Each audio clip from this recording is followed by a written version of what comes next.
Hey there, welcome to the second session in this course on microeconomics.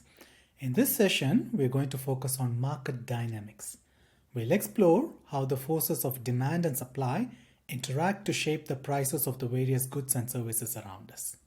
Okay, before we dive deep into the mechanics of demand and supply, I want to give you a roadmap of where we are headed. We'll start by dissecting the laws of demand and supply and why they matter. Then, we'll explore the individual and combined impact of both sides of the marketplace. We'll look at how markets reach an equilibrium, or sometimes they don't, leading to surpluses and shortages. And towards the end, we'll even analyze the benefits to both consumers and producers that arise from market interactions. Let's get started. Let's begin the session by discussing why markets are so prevalent across societies. At their core, markets provide a framework for solving a fundamental economic problem. Our desires are limitless, but our resources are not. Specialization, meaning focusing on a specific task or skill set, allows for greater productivity and efficiency, but it depends on trade. Markets are what make that trade possible. Think of it this way. Without markets, we'd each have to produce everything we need to survive. Imagine growing your own food, making your own clothes, and building your own shelter. Markets and the competition they foster are key to realizing the benefits of specialized roles and skills within a society. But remember, markets come in countless varieties, each with unique characteristics. Before digging into specific factors influencing demand, let's take a step back. Why is it important to wrap our heads around the concepts of demand and supply? In short, these forces shape virtually every economic decision around us. Understanding demand helps businesses determine what to produce, how much to produce, and at what price. Now let's dive into the factors that shape demand beyond just price. While price remains the most important driver, remember that a whole host of things influence our willingness and ability to buy. Our income level plays a huge role. More money means more potential purchases.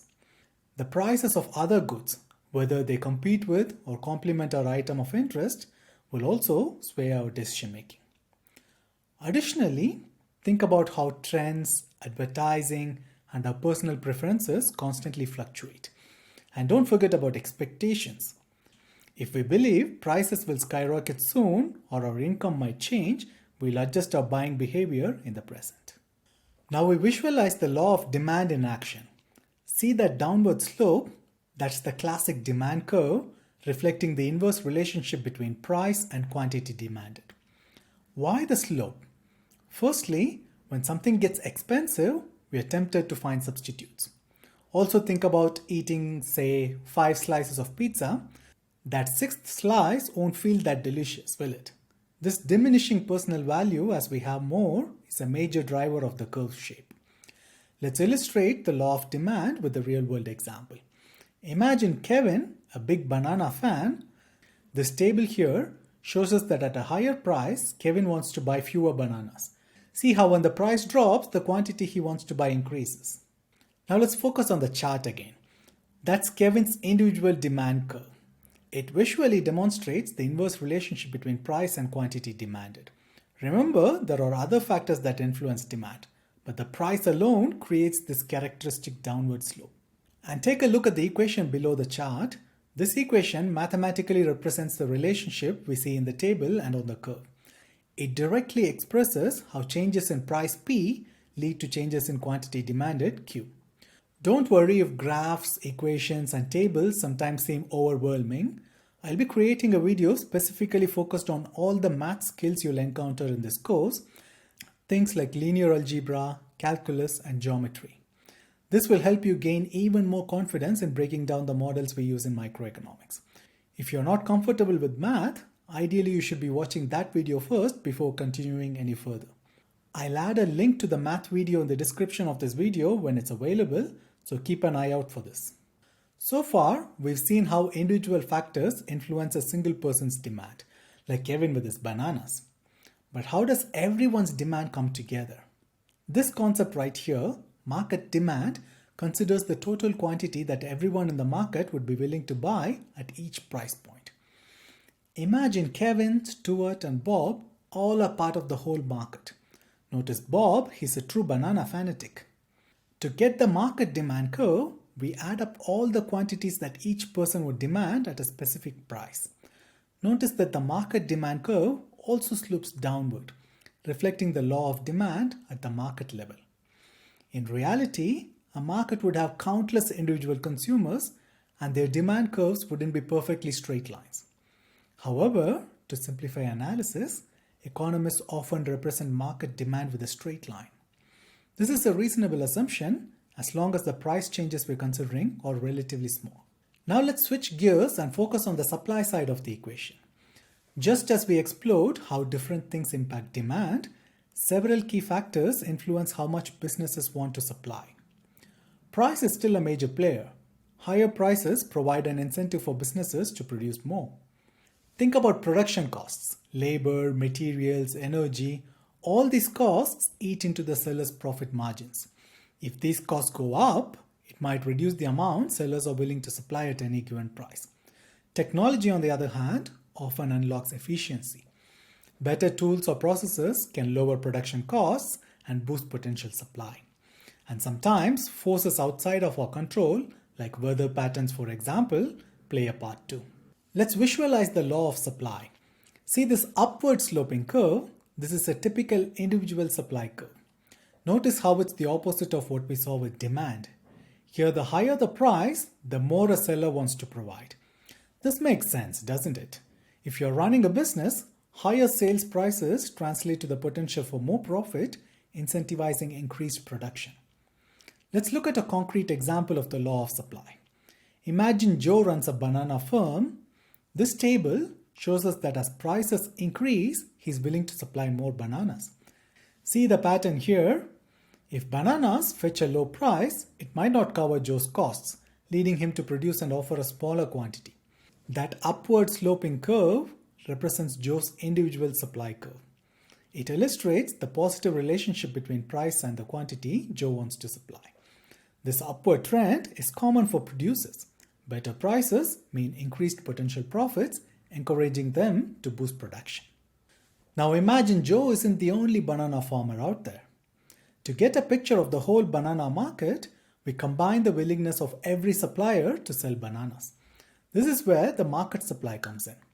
That table here represents how the total quantity supplied changes in response to different price points. Notice again the upward sloping curve on the graph. This illustrates the law of supply at a market level. Although individual suppliers might have different curves, overall, higher prices still incentivize more production across the entire market. Think of the market supply curve as the combined force of Joe and all his banana selling competitors. This is the moment we've been building towards, market equilibrium. Take a look at this graph. See where the supply and the demand curves intersect? That point represents a special balance. The quantity that consumers are willing to buy, that is the quantity demanded, exactly matches the quantity that the producers are willing to sell, or that is the quantity supplied. We call the corresponding price and quantity the equilibrium price and the equilibrium quantity. At this point, the market clears. There is no surplus of unsold bananas and no unsatisfied consumers like Bob who are left wanting more. In our case, the equilibrium quantity is 200 bananas and the equilibrium price is $3.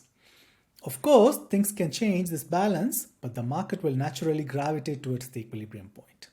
Let's see what happens when the price changes, but something else important stays constant, our underlying demand and supply curves themselves. When only the price fluctuates, we move along the existing curves. Remember, the equilibrium point represents a balanced market.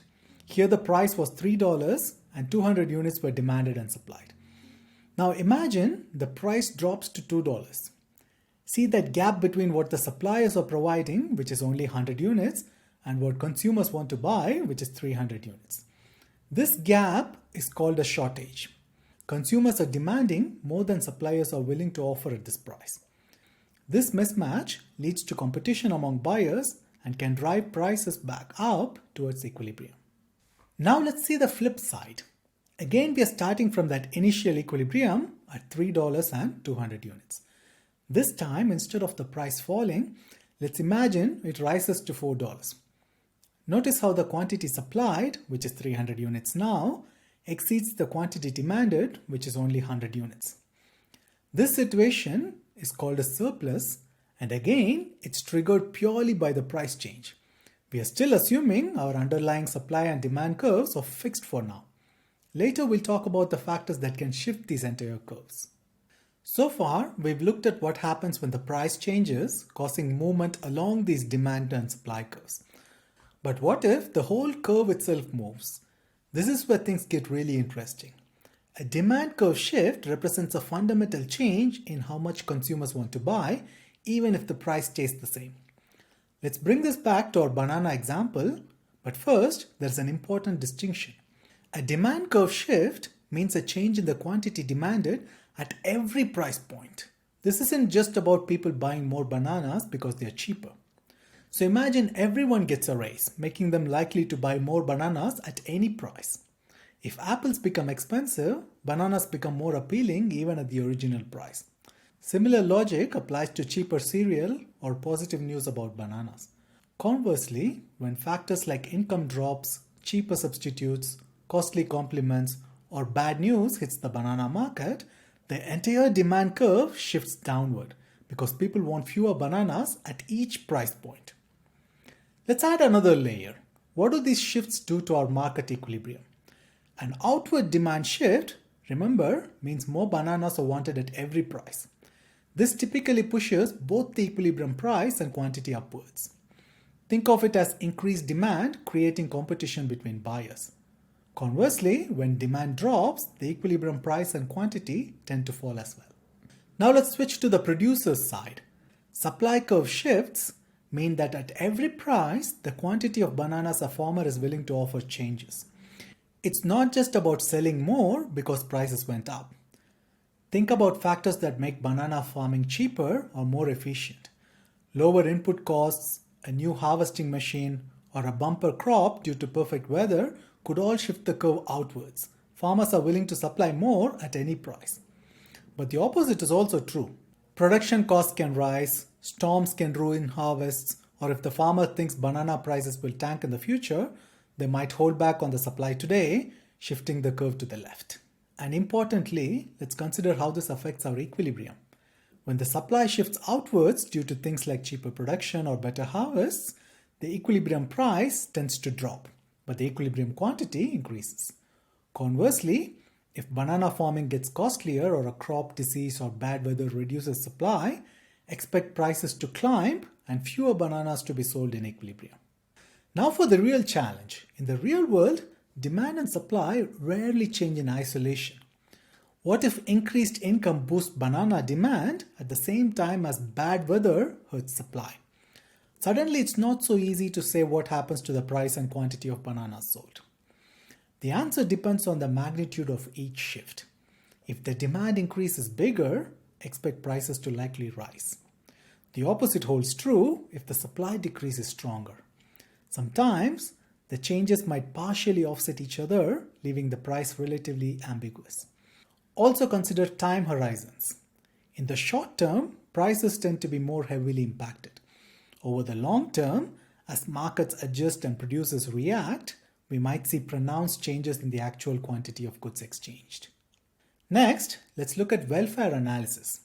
This is a way of figuring out how markets affect both sides of the equation, the buyers and the sellers. Consumer surplus is like a bonus for buyers. It's the difference between the maximum price they'd be willing to pay and the actual market price. Think of it as the extra value they receive since the price is lower than what they were prepared to spend.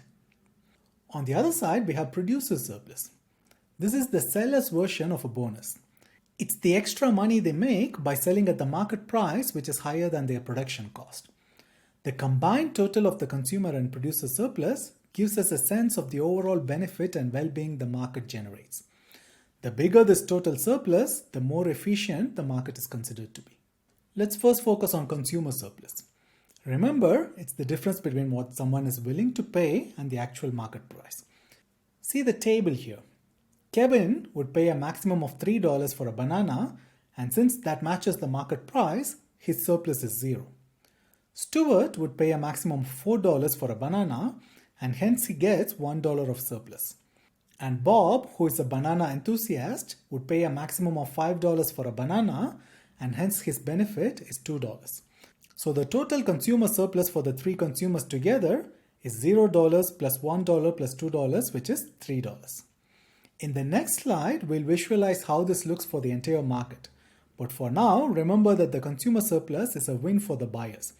They get to purchase something they value at a price below what they were willing to spend. Now let's see how individual consumer surpluses translate to the market level. Market consumer surplus captures the total value consumers enjoy thanks to a lower price compared to what they'd be willing to pay. Imagine everyone who buys bananas is like Kevin, Stuart, and Bob. Here the shaded triangle represents the sum of their individual surpluses. The bigger this area, the better off consumers are in total. This triangle's area is the market consumer surplus, and we can find it using this formula. Half times the base of the triangle times the height of the triangle. In our case, the base of the triangle is the quantity purchased at equilibrium, and the height of the triangle is the difference between the maximum willingness to pay, represented here by the demand curve, and the equilibrium price. Now let's flip to the producer side. Producer surplus is the difference between what a seller receives and the minimum they are willing to accept. Joe's cost to produce a banana is $2. Since the market price is $3, he gets a surplus of $1 per banana.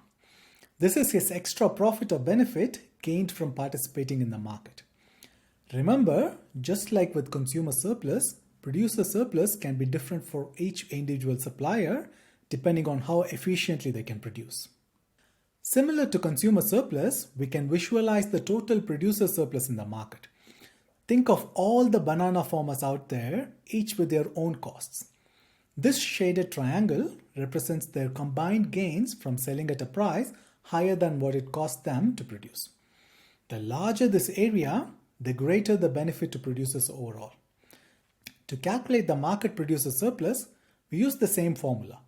Half times the base of the triangle, which is the equilibrium quantity in this case, times the height, which is the difference between the equilibrium price and the minimum production costs reflected by the supply curve.